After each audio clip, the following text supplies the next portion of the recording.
Merci d'avoir accueilli En attendant chez vous, qui est une plateforme créée pour encourager à travers la parole de Dieu pour notre épanouissement spirituel. Si vous êtes nouveau sur la chaîne, je vous prie de vous abonner. Et si vous êtes un abonné, merci pour votre soutien. Laissez-nous un commentaire et partagez la vidéo. Je m'appelle Nirva. Aujourd'hui, je vais vous parler de 5 mesures que vous pouvez prendre lorsque vous êtes submergé par l'anxiété.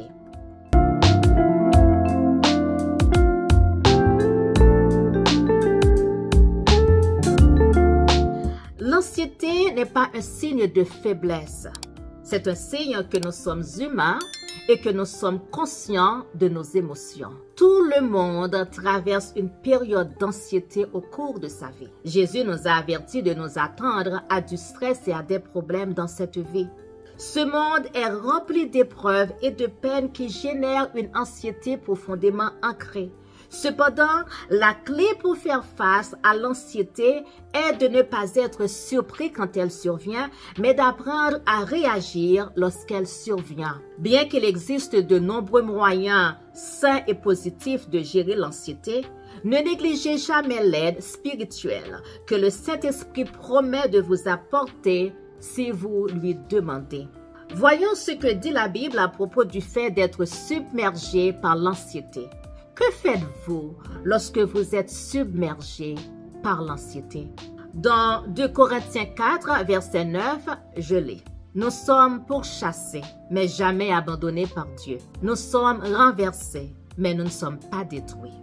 La première mesure que vous pouvez prendre lorsque vous êtes submergé par l'anxiété est de continuer d'avancer.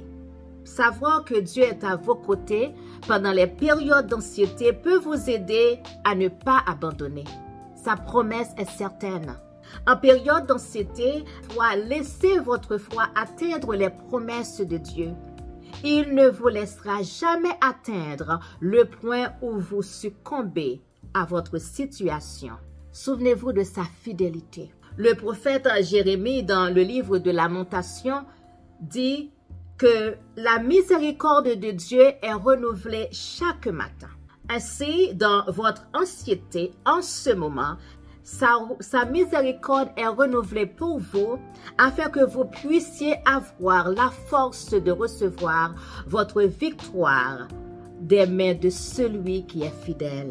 Dans le psaume 86, verset 7, il est dit « Je t'appellerai chaque fois que j'aurai des problèmes et tu me répondras. » La deuxième mesure que vous pouvez prendre lorsque vous êtes submergé par l'anxiété est de persévérer dans la prière. Dieu est là pour entendre vos prières et y répondre, mais vous devez prier. Votre anxiété peut être si grande que votre vie de prière s'effondre ou que vous devenez désespéré. Mais pourtant, vous devez vous surpasser. C'est un champ de bataille. Vous ne pouvez pas abandonner. Vous êtes en guerre contre l'ennemi de votre âme. Jésus comprend ce qu'est l'anxiété. Il était inquiet dans le jardin de Gethsémane avant sa mort. Et ce qu'il a fait appel au Père. Nous devons utiliser son exemple pour exprimer notre inquiétude au Seigneur notre Dieu dans la prière. Nous lisons dans Marc 6, verset 36.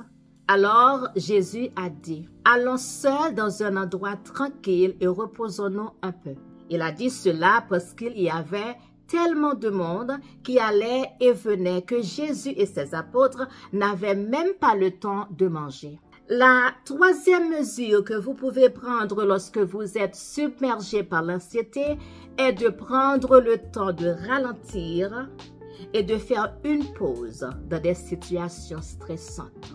Nous ne sommes pas des super-héros comme nous aimerions l'être.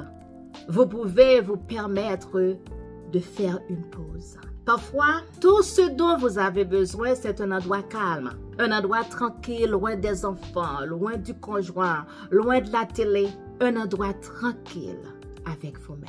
Lisons dans 1 Corinthiens 6, versets 19 et 20. Ne te rends-tu pas compte que ton corps est le temple du Saint-Esprit qui habite en toi et qui t'a été donné par Dieu? Tu ne t'appartiens pas à toi-même, mais Dieu t'a acheté à un prix élevé. Tu dois donc honorer Dieu avec ton corps. La quatrième mesure que vous pouvez prendre lorsque vous êtes submergé par l'anxiété est de prendre soin de votre corps. Un repos adéquat, une activité physique régulière et une alimentation adéquate sont essentiels pour gérer efficacement le stress et l'anxiété. Lorsque vous ne prenez pas soin de vous ou de votre corps, vous déshonorez votre Créateur. Oui, vous appartenez à Dieu, mais vous vous appartenez aussi. Prenez soin de vous en priorité. Vous courez partout et vous vous occupez des autres. Mais qui prend soin de vous?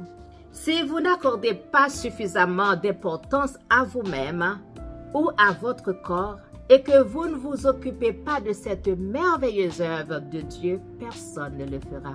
Dans Galates 6, verset 9, je lis. Nous ne lassons donc pas de faire le bien. Au bon moment, nous récolterons une moisson de bénédiction si nous n'abandonnons pas. La cinquième mesure que vous pouvez prendre lorsque vous êtes submergé par l'anxiété est de ne pas laisser le stress et l'anxiété vous vaincre.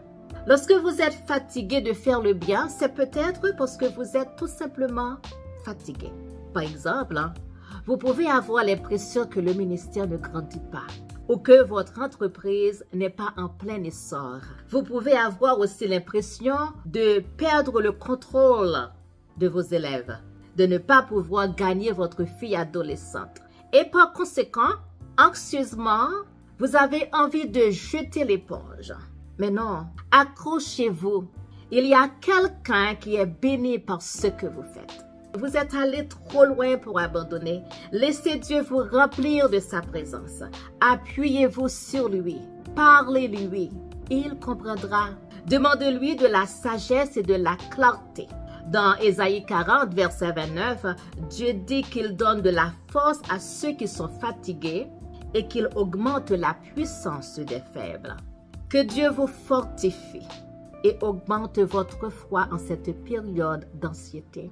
Puisse-t-il vous donner la sagesse et le discernement pour passer au niveau supérieur de votre foi. Que Dieu vous bénisse et à bientôt.